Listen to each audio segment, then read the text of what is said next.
Price Lord. Bible ചരിത്രങ്ങളിലൂടെ Esther, അങ്ങനെ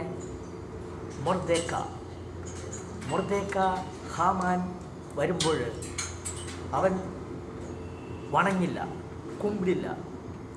ഇത് തൻ്റെ സഹപ്രവർത്തകർ ശ്രദ്ധിച്ചുകൊണ്ടിരുന്നു. എല്ലാവരും ഹാമാനെ ബഹുമാനിക്കുകയും കുമ്പിട്ട് വണങ്ങുകയും ചെയ്യുമ്പോൾ എന്തുകൊണ്ട് മൊർദെക്ക കുമ്പിടുന്നില്ല? ഈ വിവരം മൊർദെക്കയുടെ സഹപ്രവർത്തകരെ ഹാമാനെ വിവരം അറിയിക്കുകയാണ്. അങ്ങ് വരുമ്പോൾ അങ്ങയെ കുമ്പിട്ട് ബഹുമാനിക്കുന്നില്ല എന്ന്. ഹാമാന് ദേഷ്യം, അതീവ ദേഷ്യം. ഇതാര്? മൊർദെക്ക. അവനൊരു യഹൂദനാണെന്ന് കൂടി പറഞ്ഞു. അവൻ സഹപ്രവർത്തകരോട് പറഞ്ഞിട്ടുണ്ടായിരുന്നു, ഞാനൊരു യഹൂദനാണ്. ഹാമാൻ ഇത് കേട്ടിട്ട് അവനെ മാത്രമല്ല, യഹൂദരെ ഒന്നടങ്കം, വൃദ്ധരെ മുതൽ സ്ത്രീകളെയും കുട്ടികളെയും ഒന്നടങ്കം, യുവാക്കളെയും യുവതികളെയും എല്ലാവരെയും ഒന്നടങ്കം ഒറ്റ ദിവസം കൊണ്ട് നിർമൂലനം ചെയ്യണം. അത് ഇന്ത്യ മുതൽ എത്യോപ്യ വരെയുള്ള പ്രവിശ്യകളിൽ കിടക്കുന്ന യഹൂദരെയും പേർഷ്യ സാമ്രാജ്യത്തിൽ ചിതറിക്കിടക്കുന്ന ആ സമൂഹം, യഹൂദ ജനത, ആ വംശത്തെ ഇല്ലായ്മ ചെയ്യണം ഒറ്റ ദിവസം കൊണ്ട്. അവൻ അത്രയ്ക്ക് കലിയേറിയ, അവൻ്റെ പേരാണ് ഹമാൻ. മൊർദെക്ക ഈ വിവരം അറിയുകയാണ്. തൻ്റെ സഹപ്രവർത്തകരിലൂടെ ഈ വിവരം അറിയുകയാണ്. ഹാമാൻ ഇങ്ങനൊരു തീരുമാനിച്ചിരിക്കുന്നു. ഹാമാൻ ഇതിൻ്റെ അധികാരം കിട്ടുന്നതിന് വേണ്ടിയിട്ട്, അവരെ നശിപ്പിക്കുന്നതിന് വേണ്ടിയിട്ട് അഹസ്വേരോസ് രാജാവിൻ്റെ അടുക്കിലേക്ക് ഹാമാൻ ചെല്ലുകയാണ്. ഈ വിവരമെല്ലാം അറിയുകയാണ്. അങ്ങയുടെ കൽപ്പനകൾ ലംഘിച്ചു കൊണ്ടു നിൽക്കുന്ന ഒരു യഹൂദനുണ്ട്. അവൻ്റെ വംശത്തെ മുഴുവനും അവരെ നമുക്ക് വിട്ടുകൊടുക്കാം.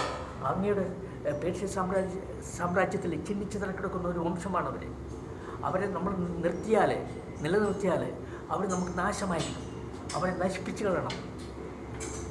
അതിനായിട്ട് ഞാൻ എൻ്റെ 10,000 വെള്ളി പണം അങ്ങയുടെ കാര്യവിചാരിപ്പുകാരുടെ ഭണ്ഡാരത്തിലെ കാര്യവിചാരിപ്പുകാരുടെ കയ്യിലേക്ക് ഞാൻ ഏൽപ്പിക്കുന്നു.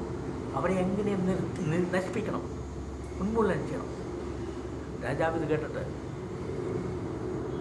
രാജാവ് പറഞ്ഞു, നിൻ്റെ പണമൊന്നും വേണ്ട.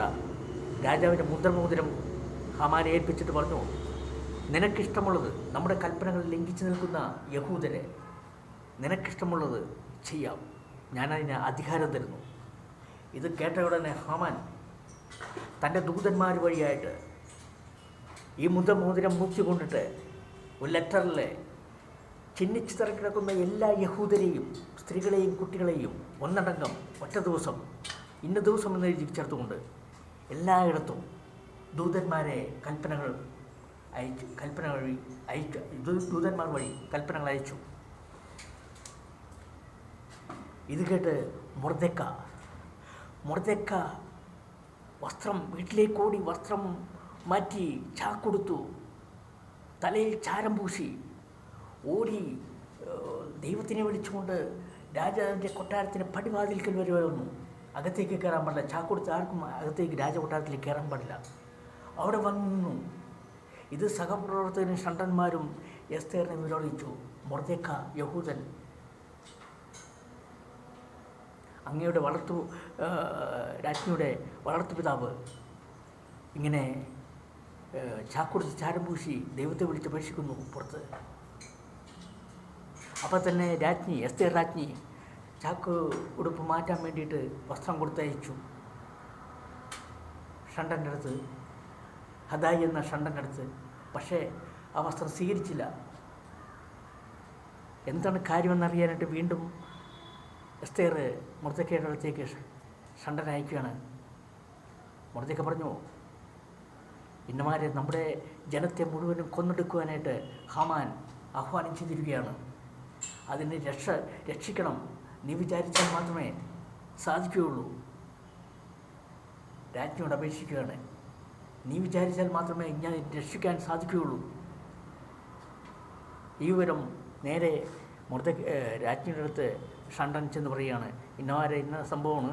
ആയതിനാൽ രാജ്ഞി രാജസന്നിധിയിൽ ചെന്ന് രാജാവിനോട് കാര്യങ്ങൾ അവതരിപ്പിച്ച് ഇതിൽ നിന്നും യഹൂദ ജനതയെ രക്ഷപ്പെടുത്തണം എന്നാണ് മൊർദെക്ക പറഞ്ഞത്. അപ്പം രാജ്ഞിക്ക് പെട്ടെന്ന് അങ്ങനെ ഓടിച്ചെല്ലാൻ പാടില്ല രാജകൊട്ടാരത്തിലേക്ക്. രാജകൊട്ടാരത്തിലേക്ക് രാജാവ് വിളിക്കുന്ന സമയങ്ങളിലേ പോകാൻ പാടുള്ളൂ. ആണും പെണ്ണും എല്ലാവരും അങ്ങനെ തന്നെ ആയിരിക്കണം. അതല്ല രാജസന്നിധിയിൽ തോന്നിയ സമയത്ത് ചെന്ന് കഴിഞ്ഞിട്ടുണ്ടെങ്കിൽ രാജാവ് ചെങ്കോൽ നീട്ടിയില്ല എങ്കിൽ അവൻ്റെ മരണമാണെന്ന്. ഈ വിവരം രാജ്ഞി ഷണ്ടനെ അറിയിച്ചു. അപ്പോഴും മൊർദെഖായി പറഞ്ഞത് ഇതാണ്: നീ മൗനമായിട്ടിരിക്കരുത്. നീ പോയി രാജാവിനെ കണ്ടില്ലെങ്കിൽ മൗനമായിട്ടിരുന്നാൽ ഈ ജനം മുഴുവനും നശിക്കും. അതുകൊണ്ട് നീ എത്രയും പെട്ടെന്ന് രാജാവിനെ കാണാൻ തയ്യാറാവുക, യഹൂദ ജനതയ്ക്ക് വേണ്ടി. എസ്തേർ ഷണ്ടൻ വഴി വിവരമറിഞ്ഞു. എസ്തേർ ഷണ്ടനോട് പറയുകയാണ്, ശരി, ഞാനത് ചെയ്യാം.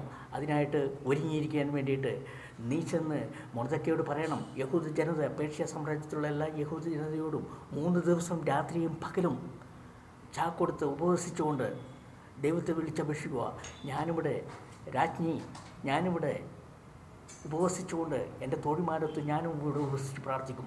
അതിനുശേഷം എന്തും വരട്ടെ, ഞാൻ രാജാവിൻ്റെ വിളി ലഭിക്കാതെ തന്നെ രാജസന്നിധിയിൽ എത്തി ഞാൻ വിവരങ്ങൾ ധരിപ്പിക്കും. എന്ത് സംഭവിച്ചാലും തന്നെ ഞാനത് ചെയ്തിരിക്കും. ഓക്കെ, എന്നെ കേൾക്കുന്ന എല്ലാവർക്കും